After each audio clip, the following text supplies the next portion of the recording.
Assalamualaikum dan selamat pagi. Terima kasih kepada saudara-saudari yang hadir. Okey, pada pagi ini saya akan sembahkan satu tajuk mengenai Minamata disease. Okey, nama saya Muhammad Rafiq bin Razali daripada UM Sungai Petani. Okey, berkenaan penyakit Minamata. Penyakit Minamata berlaku pada tahun 1959 sehingga 1969 di Jepun. Okey, penyakit Minamata adalah penyakit saraf beracun yang disebabkan oleh memakan makanan laut yang tercemar oleh methylmercury, iaitu sebatian yang dikeluarkan oleh kilang Kiso Corporation di Bandar Aga, Jepun. Gejala utama termasuk gangguan deria rasa, ataxia visual dan gangguan pendengaran. Sekiranya seseorang ibu yang mengandung terdedah kepada methylmercury ini semasa mengandung, bayinya mungkin akan menderita penyakit Minamata, iaitu satu bentuk kerosakan kesihatan yang serius disebabkan oleh pencemaran alam sekitar, iaitu kawasan yang tercemar oleh methylmercury. Okey, di sini kita boleh lihat beberapa orang pesakit yang mengalami penyakit saraf dan lumpuh. Okey, kronologi penyakit ini berlaku pada tahun 1956 di Bandar Kyushu, iaitu sebuah pulau di selatan Jepun. Penyakit ini disebabkan oleh keracunan merkuri kesan daripada sisa pembuangan industri logam yang telah dilakukan oleh syarikat Kiso Corporation ke dalam air di Teluk Minamata, seterusnya mengalir masuk ke Laut Shiranui. Bahan buangan seperti logam berat, merkuri terus disalurkan ke laut berhampiran.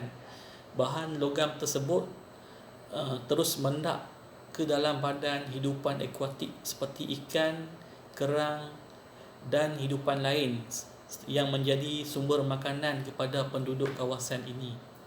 Di sini kita boleh lihat sisa pembuangan terus disalurkan ke dalam laut dan terus mendak kehidupan akuatik seperti ikan-ikan tersebut.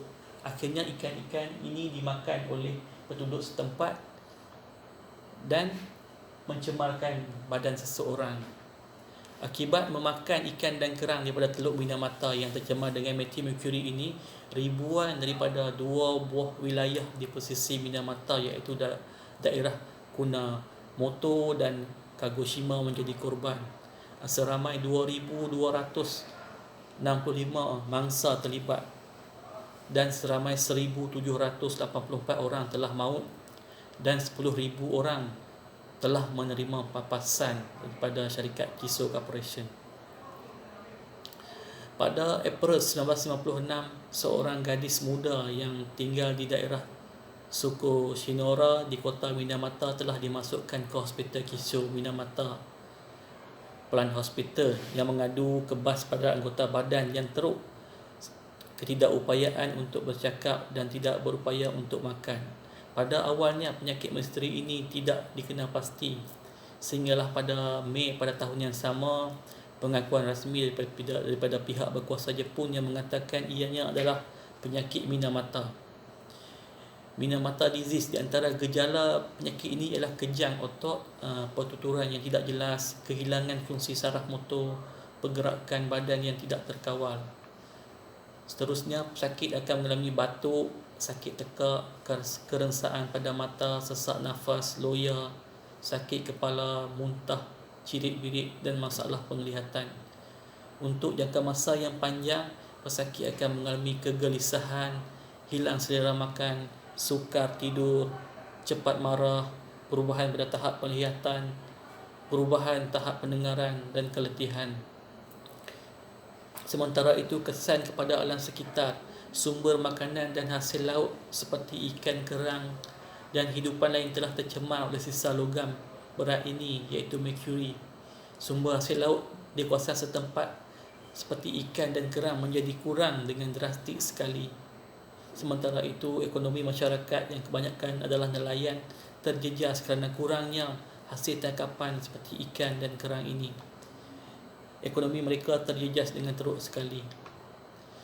Sementara itu, akibat daripada kesan penyakit Minamata penduduk setempat telah memfailkan kes ini ke mahkamah.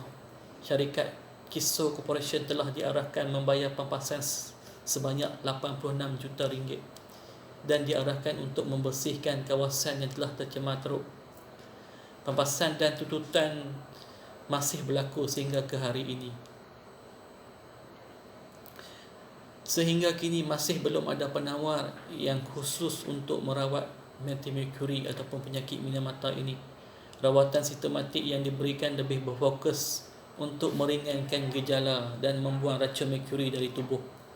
Pesakit ini biasanya akan dirawat dengan melakukan detoksifikasi, iaitu dengan pemberian cakul iaitu arang sebagai antidot yang mampu mencegah penyerapan racun di dalam tubuh seseorang.